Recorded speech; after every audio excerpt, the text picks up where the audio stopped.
ভাল পাইছে তাৰমানে এনেকুৱা মানসিকতা মানুহে সেইটোওতো ভাল পাইছে গতিকে এখন সমাজক বিপথে পৰিচালিত কৰিবৰ কাৰণে জাতিটোৰ কাৰণে কাম কৰিবৰ কাৰণে কোন থাকিব কাক বিচাৰিব মই মাননীয় মুখ্যমন্ত্ৰীক এই ক্ষেত্ৰত ধন্যবাদ জনাইছোঁ এইকাৰণে যে যোৱাকালি প্ৰতিক্ৰিয়া প্ৰকাশ কৰাৰ মুহূৰ্ততে গৃহমন্ত্ৰী দায়িত্বটো তেখেত আছে তেখেতৰ পুলিচ প্ৰশাসনে এটা গুড গভাৰ্নেন্স আমি আশা কৰোঁ সকলোৱে সমাজে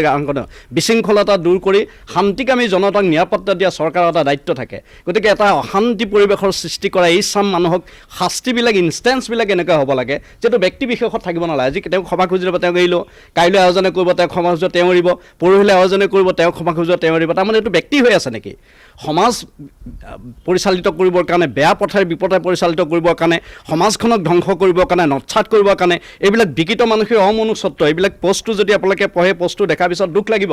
গুৰুজনাক যদি ভাল পায় আমি গুৰুজনাক শিৰত থওঁ গুৰুজনাক আমি শ্ৰদ্ধা কৰোঁ সন্মান কৰোঁ কোনোবাই সন্মান নকৰিব পাৰে নকৰক সেইবুলিতো অলগদ্ধ হ'ব নোৱাৰে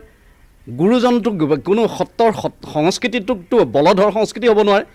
শোষণ কৰা নিষ্পেষণ কৰা জাতিক ধ্বংস কৰা গাহৰিৰ দৰে নুদুকা হোৱা টকা পইচা ধন আত্মসাৎ কৰা যদি তোমাৰ তেনেকুৱা আছে ধন আত্মসাৎ কৰা তেনেকুৱা উদাহৰণ আছে তুমি নোযোৱা কেলৈ প্ৰশাসনৰ ওচৰত মই যেনেকৈ প্ৰশাসনৰ ওচৰত যাওঁ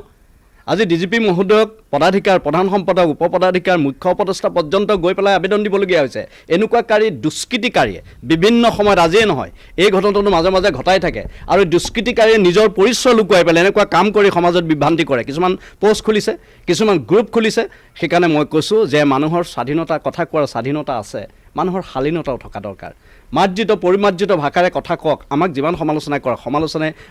সমালোচনাৰ অগ্নিয়ে পুৰি আমাক দগ্ধ কৰক উজ্জ্বলহে কৰিব যিমান সমালোচনা হ'ব যিমান সূচক থাকিব যিমান লেতেৰা পৰিষ্কাৰ কৰিব তিমানে পৰিষ্কাৰ হৈ যাব বেয়া মানুহৰ ভাল কৰিবৰ কাৰণে সূচক লাগে আমাক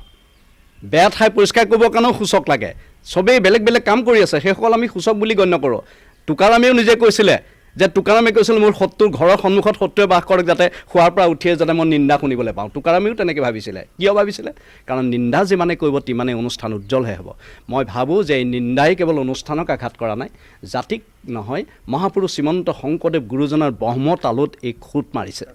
গতিকে মহাপুৰুষ শ্ৰীমন্ত শংকৰদেৱ গুৰুজনাক এনে জঘন্য অপৰাধ কৰাই লোকসকলক ক্ষমা এটা খুজিলেই এই মানুহবিলাকে যাতে সাৰি নাযায় এইটো উদাহৰণ হ'ব লাগে অনাগত দিনত ইয়াৰ আৰু কঠোৰৰ পৰা কঠোৰ ব্যৱস্থা হ'ব লাগে